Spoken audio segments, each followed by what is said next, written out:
Code of Conduct Against Ballistic Missiles Proliferation at Debola Brookslyn Sunday reports. Army Day celebration is being observed every 6th of July to acknowledge the role military is playing in safeguarding territorial integrity of the nation from external aggression and internal disturbance, as well as to remember the officers who laid down their lives for the sake of the country. This year's event was adjudged to be unique as the officers deemed it fit to engage secondary school students on public speaking and interaction on military and other contemporary issues. They have done a wonderful job to enlighten those that want to be something in future, also have a career. Without this knowledge that I have now, I'm not sure I would have known what soldiers used to pass through, but seriously, they have done a lot, and I appreciate them for that. I also thank the Lord God for keeping them, for making those kind of people in the world. Facilitators and professionals from the military took turns to enlighten the students on the need to be law-abiding and patriotic, the need to uphold the virtues of honesty and integrity, the need to shun all forms of criminal activities and drug abuse, as well as civilian-military relations, among other issues germane.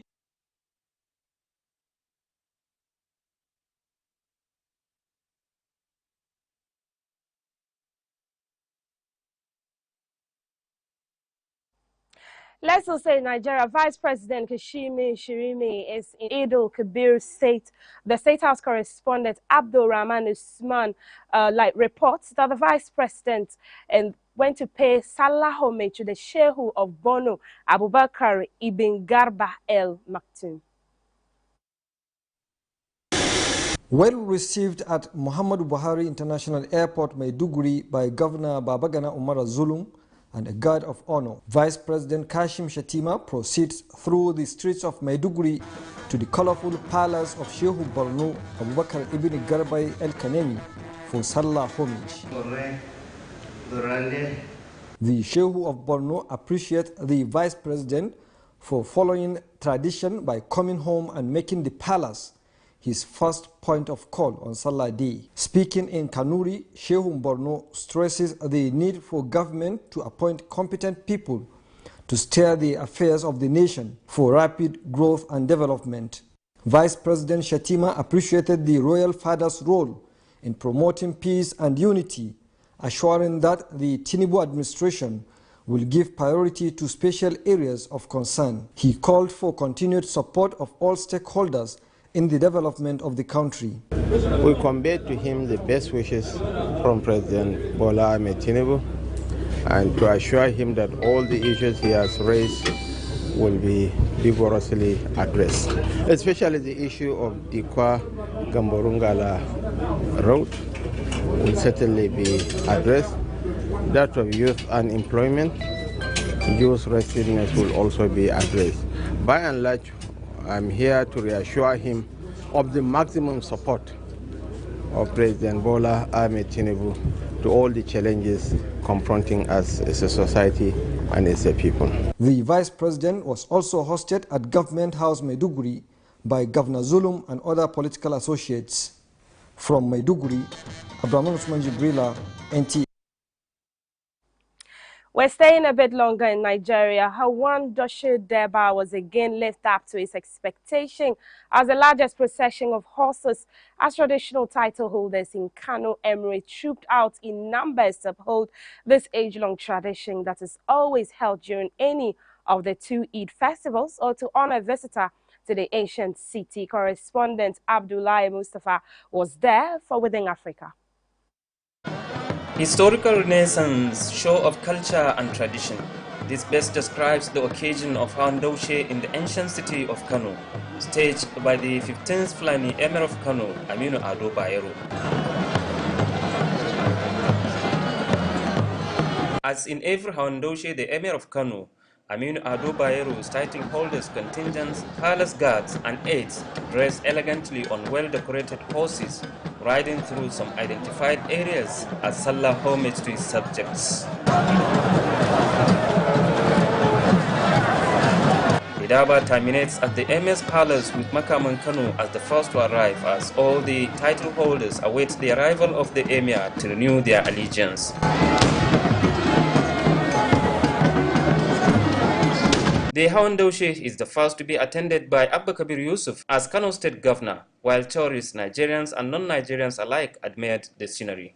Whenever we are here, we always learn something by the cooperation and the unity it brings among so many people. So we are happy to be part of this Hawan Daushe. Awesome experience for a first timer like me, and I think that is a culture and tradition that dovetails into the religion of the people, and I think it's something that all of us need to encourage. I love the fact that they have maintained their tradition tenaciously, and it's beautiful to behold. A wonderful experience, really, to see all the tradition and all that, and very, what is calling really my attention is the costumes, the color, everything is wonderful. And then I like it. The people is nice. Everything is nice. The emir appears without the royal afterdress referred to as al-keba, signifying the humbleness and a way to identify with AIDS and his people. You're watching the maiden edition of Within Africa on GVC News, Ghana Television, all of GVC's channels. You can watch the stream on social media, GTV Ghana and Ghana Broadcasting Corporation, as well as gvconline.com. Now, Nigeria is intensifying efforts to ensure availability of toilets required to attain open defecation-free status by 2025. This was the high point at the first Toilet Business Owners Conference aimed at building more than 3.5 million toilets across the West African country. The National Outcome Routine Mapping WashNum 2021 report states that 48 million Nigerians still practice open defecation. The federal government has since 2018 declared a state of emergency on the nation's water supply, sanitation and hygiene sector, and has set a national target of making the country open defecation-free by 2025.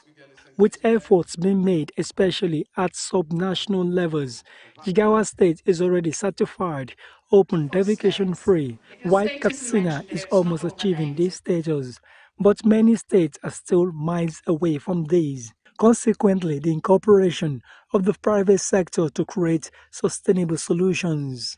This conference with the theme Providing the Toilets Nigeria Needs to End Open Defecation, the role of TBOs, is apt, considering the country's current economic realities, marked by dwindling government resources, which has made it imperative for private sector involvement.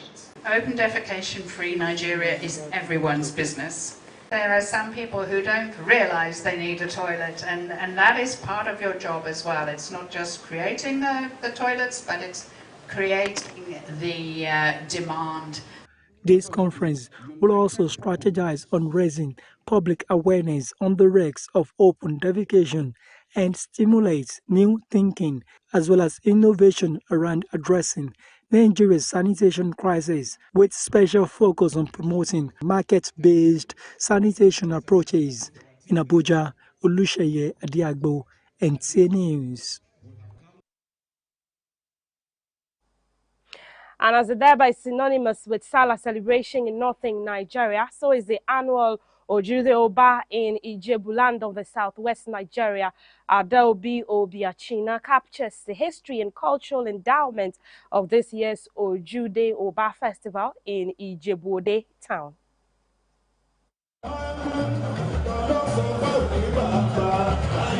Ojude Oba is an annual festival in Ijebuland held on the third day of Eid Kabir, popularly known as Ileya. The occasion is a significant traditional convergence where indigenes play out the history and culture of Ijebuland in colors and artistry. The Awujale and paramount ruler of Ijebuland, Oba Sikiru Adeyez. While the event was a simple annual reunion of indigenes of Ijebuland, Abdullahi and his colleagues, who came kilometers away, seized the occasion to make brisk business and earn some cash. So also are many who displayed souvenirs for sale at the event. Kabesi, Oba, and so many people used I thank God. This festival is very nice for us.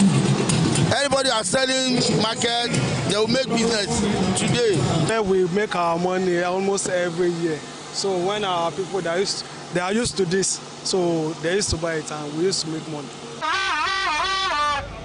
The governor of Ogun State, Dakwa Abiodun, and the chief host, Obasikiru Adetono, said the annual Ojudoba festival is living to its expectation as the tourist destination of choice in Nigeria. Presents a unique opportunity to display our hospitality and enviable tradition to a national audience and the global community. Some attendees of the event spoke on their choice of fashion dress and ornaments for the day. As you can see, this is the Ndogo. All these ones are handmade, and then you can see all the lashes there. You know, this has about 3 or 4 cloths put in one. It's the pride, the attachment to the values and cultural values and heritage of Ijebuland. Show this homage we dress in our cultural attire, in our cultural clothes, and this is how we show our respect here. The annual Ojudoba has become part of Ileya celebration in Ijebuland, and indigenes, especially those in diaspora, would allow nothing to prevent them from participating in the show of elegance, culture, and style. Adobe Ogechi, NTA News. Let's bring you what's happening with sports in Nigeria. Football Talent Hunt has begun in the country with the aim of exporting services and talents. This is part of the Nigerian Export Promotion Council, NEPC's drive to harness economic opportunities in the sports sector. Alika Opanachi Oruwa Hasmo. Export terrain for the Nigerian Export Promotion Council. The foray into sports is to address the challenges of youth restiveness, and in collaboration with GP 777 Academy, the NEPC is organizing football talent hunts towards mainstreaming youths in export activities. An untapped area that has not been fully explored in Nigeria, and that's export of services, and that's very key for us. And that's why we took this initiative. We hope to take at least 150 to Egypt that will come and have the opportunity. As part of Strategies for Survival campaign, the football talent hunt is also to encourage youth participation in the non-oil exports value chain. I think it's a great opportunity for the young players, especially those from poor backgrounds. I think this is one of the best opportunities everyone has been looking for. Play hard and work hard, and they're consistent to your training and have determination. Nigerian soybeans, sesame seeds, cocoa, cashew, and shea butter are some of NEPC exportable products to the international market. And so is sports, which is a veritable platform for economic diversification. In Abuja, Alika Opanachi, Arua, NTA News. And in East Africa's Kenya, the president of the country, Mr. William Ruto, says his government is keen on striking a balance between development and recurrent expenditure. This was on the back of revelations that the government is spending more resources on recurrent than the required numbers. Speaking at the swearing-in of Principal Secretaries Salome Muhia Beako Correctional Services and Anne Wangombe Performance and Delivery Services, President Ruto lamented about 46% of the country's spending is on salaries and wages, which is way above the target of 35%. Might, wisdom, and justice. Through you, authority is rightly administered, laws are enacted, and judgment is decreed. Assist with your spirit of counsel and fortitude, Salome Wairimu Mohia Biako and Anjoki Wangombe, that the administration may be conducted in righteousness and may be eminently useful to your people whom they serve. May they execute the laws with justice and mercy.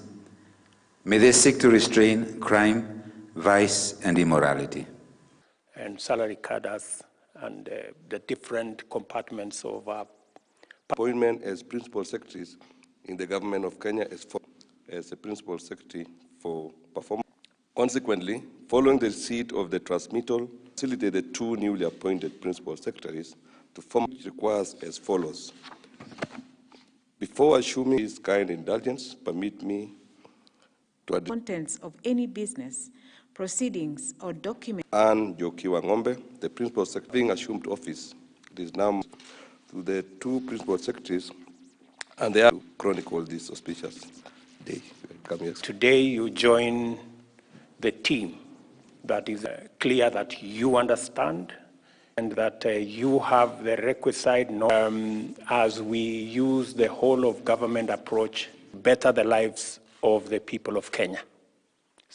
An elaborate transformation agenda to make it possible manner and assist of workers and public servants in general much very well with the rest of the globe, and therefore and to the balance between on salaries and wages. The laws, we can account for this balance between those paid the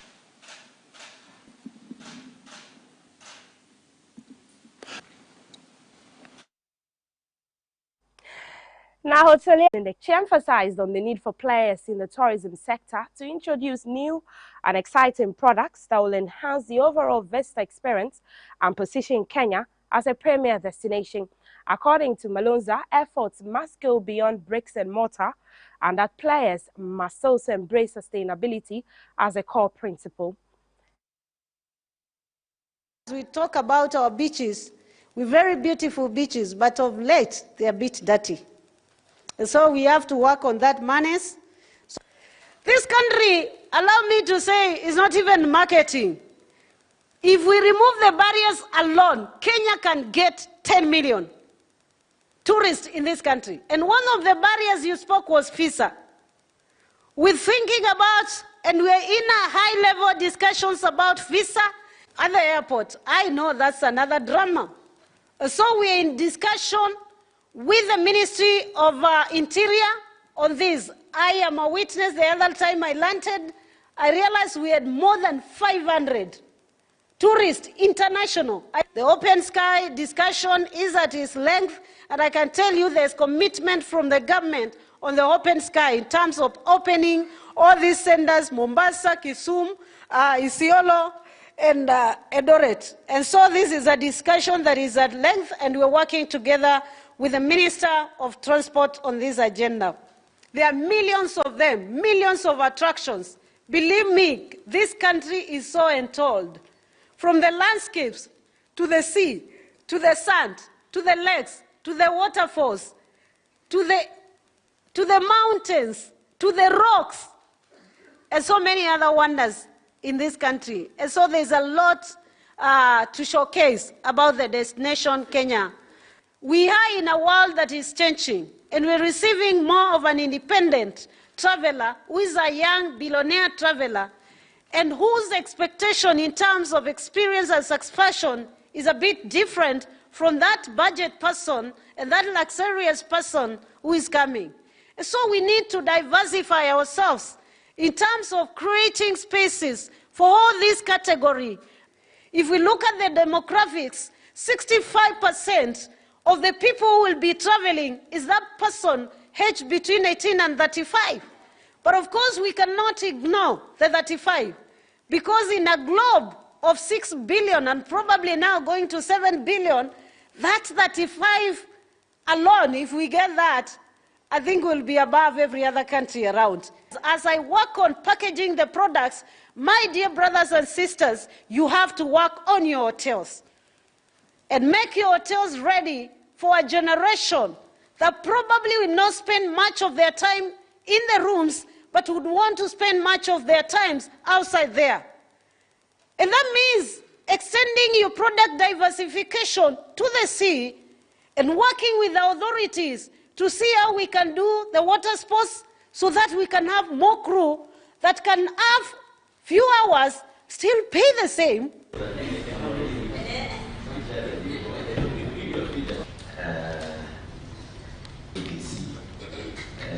Trying to bring back what we have KWS scheduled at that time.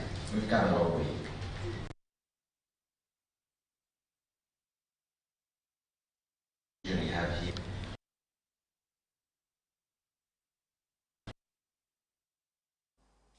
You're still watching Within Africa, the maiden edition. We're streaming live on our social media handles at GTV Ghana, at Ghana Broadcasting Corporation, online at gbcghanaonline.com. You can watch us there.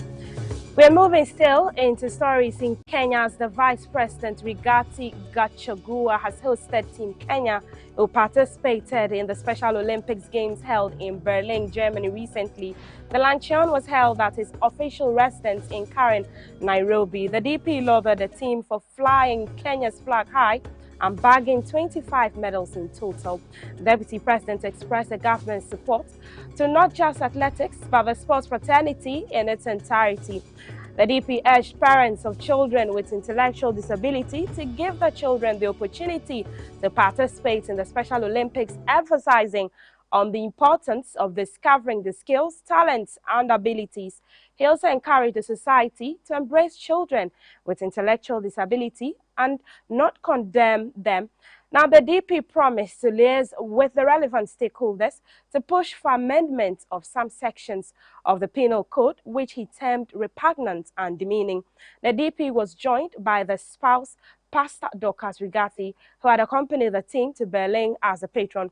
She extended her gratitude to the coaches, saying they played an invaluable role in nurturing the athletes. She promised to visit all the counties in the country to provide a platform for children with intellectual disability to be recognized and involved.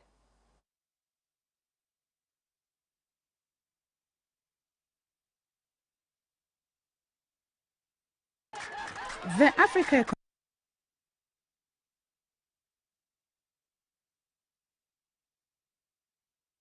Let's move to Namibia now. The Africa Economic Leadership Council has organized the second Discovering Namibia Intra-Africa MSME and Township Economic Expo and Business Conference 2023 in Swakopmund in Namibia. The meeting will promote grassroots inclusion in Namibia and Africa's development agenda in line with the SDGs. The council believes that enough potential lies within the grassroots communities of Namibia and in Africa.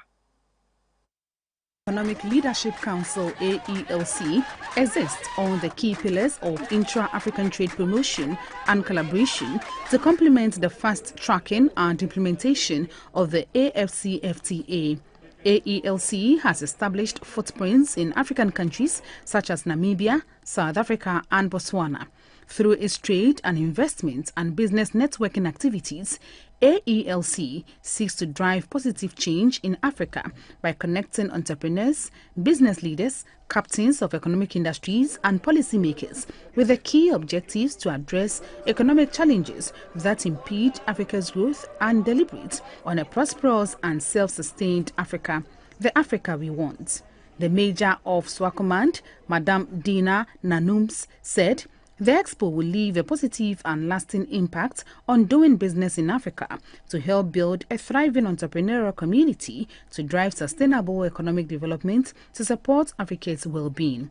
The Deputy Minister of Urban and Rural Development, Madame Natalia Guagusis, said the conference must not just be a talk shop but have a deliberate action strategy with key indicators.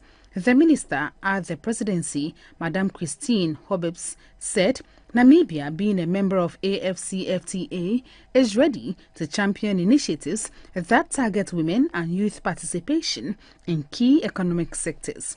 It is now time for us to be intentional in our design and implementation of policy programs to enable MSMEs at the township and rural economy to tap into existing business and trade opportunities and to become masters of our own destinies. The co-founder and president of the Africa Economic Leadership Council, Councillor Heinrich Hafini, told GBC News that the conference serves as a conduit to promote intra-Africa trade to economic progress. It's very scary to know that we are trading more with Europe and Americas than trading with one another. So Africa Economic Leadership Council, our objective is just to promote intra-Africa trade and also to sensitize the continental, our entrepreneurs on the opportunity that the Continental Free Trade Agreement area presents. The conference attracted participation from different countries. There was an exhibition for countries to display products, services, creativity, talent and resilience of MSMEs and township businesses. The 2023 conference had the theme, Unpacking the AfCFTA and Unlocking Intra-African Trade Opportunities for Townships and Grassroots Economies Towards Shared Prosperity. From Namibia to tourism in Morocco, a beautiful lake characterized by its diverse fish, splendor of trees, and mountains surrounding it on every side as if it guards it from climate fluctuations. It is Lake Wewan in Morocco, which attracts a large number of tourists due to its beauty and picturesque nature. Wewan is one of the largest lakes in Morocco, with water depth ranging from 1 to 2 meters and an area more than 17.5 hectares. A hectare equals 10,000 square meters. Now, a beautiful lake characterized by its diverse fish, splendor of trees and mountains is surrounding it on every side, and that is Lake Wewan in Morocco, which attracts a number of tourists due to its beauty and its picturesque nature.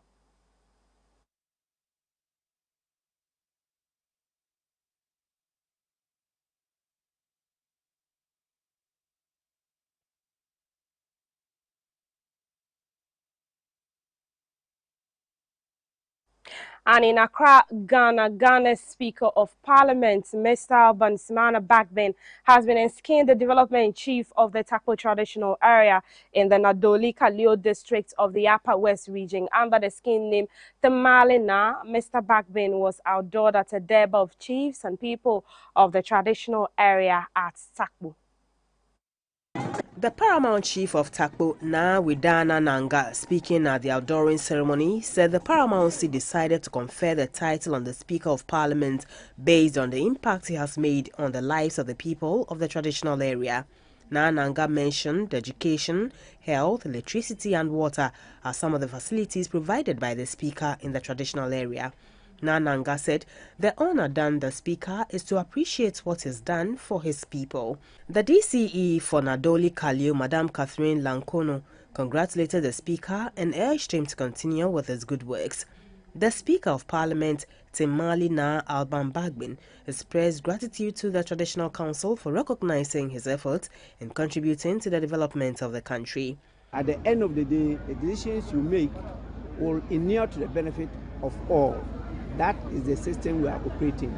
And so it's not about enmity, it's not about fight, it's not about insults, it's about unity.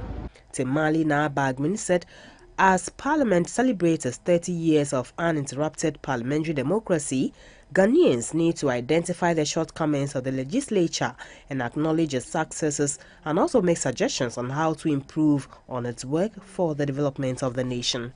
Celebration of the 30 years anniversary of the Fourth Republic is so key to my heart, and I want that to be the opportunity for us to advocate, educate, and reach out to our people to understand what we are doing, acknowledge what we have done, acknowledge our failings, and see how we can amend those things to perform better for Ghana and Africa as a whole.